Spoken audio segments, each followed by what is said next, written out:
CA Poonam Gupta आईआईसीपी institute आपके लिए लेकर आया है एमनेस्टी स्कीम। एमनेस्टी स्कीम क्या है?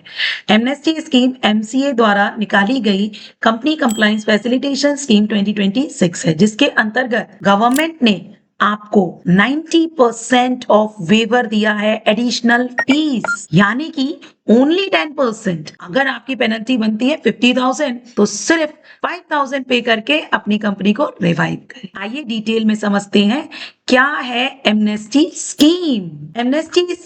एमनेस्टी स्कीम गवर्नमेंट ने जो लॉन्च की है वो चालू हो गई है 15 अप्रैल 2026 से और टिल 15 ऑफ जुलाई 2026 चलेगी।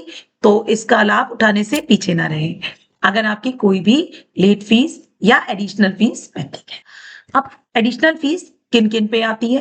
बहुत सारे फॉर्म्स है, जैसे कि रेगुलरली प्राइवेट लिमिटेड कंपनीज जो जूझती हैं वो जूझती हैं अपने एनुअल कंप्लायंसेस से।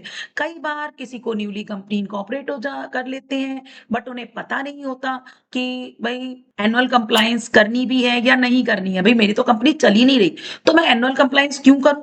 बट ऐसा नहीं है।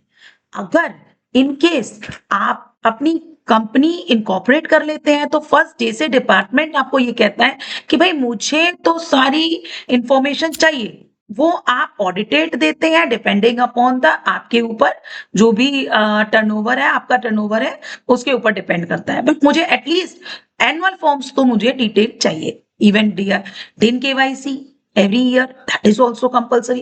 तो बहुत सारे ऐसे कंपल्सरी फॉर्म्स हैं जिन्हें प्राइवेट लिमिटेड को हर साल भरना ही होता है। अब होता क्या है कि अगर कोई डेट निकल जाती है जैसे कि AOC4 MGT7, उस केस में 100 रुपीज पर डे की एडिशनल फीस आपकी लगने लग जाती है। एडिशनल फीस आपकी लगने लग जाती है। अब होता क्या है कि 2-4 दिन का डिले होता है तो कंपनीज फटाफट कंप्लायंस फाइल कर लेती है और उन्हें पे करने में भी कोई दुख नहीं होता। ज्यादातर केसेस में होता है कि वो 300-400 दिन जो है ना उनका डिले हो ही जाता है। अब उस केस में उनकी पेनल्टीज, लेट फीस यानी कि एडिशनल फीस बहुत ह्यूज हो जाती है और पे करना उनके लिए बहुत ही ज्यादा दिक्कत हो जाती है। तो उस केस के लिए गवर्नमेंट ने आपके लिए बहुत ही बड़ी रिलीफ दी है। आप 10% फीस का पे करके अपने कोई से भी फॉर्म को दोबारा से फाइल कर सकते हैं और कंपनी रिवाइव कर सकते हैं। कौन कौन से फॉर्म?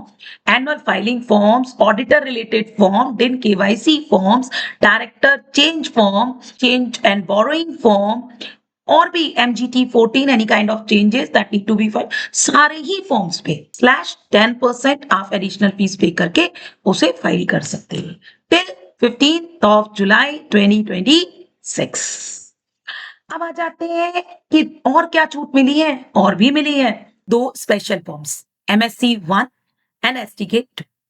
MSc1 में भी आपको रिलीफ दी गई है, 50% आपकी फीस ऑफ फाइलिंग वेव कर दी गई है, यानी कि आप 50% पे करके अपनी कंपनी को डोरमेंट स्टेटस में रख सकते हैं। डोरमेंट यानी कि अगर कंपनी आपको इनएक्टिव रखनी है, यानी कि आपको अकाउंट इनएक्टिव रखना है, पर आप उसका नेम रजिस्ट्रार ऑफ कंपनीज के रजिस्टर से नहीं हटवाना चाहते, तो फिर आप डोरमेंट कंपनी के लिए जा सकते हैं और 50% पे करके आप उसे डोरमेंट रख सकते हैं।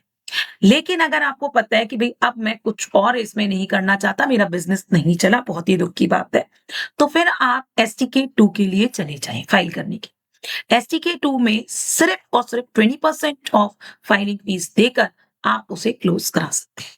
बट ये सारी छूट आपको कब तक मिलेगी?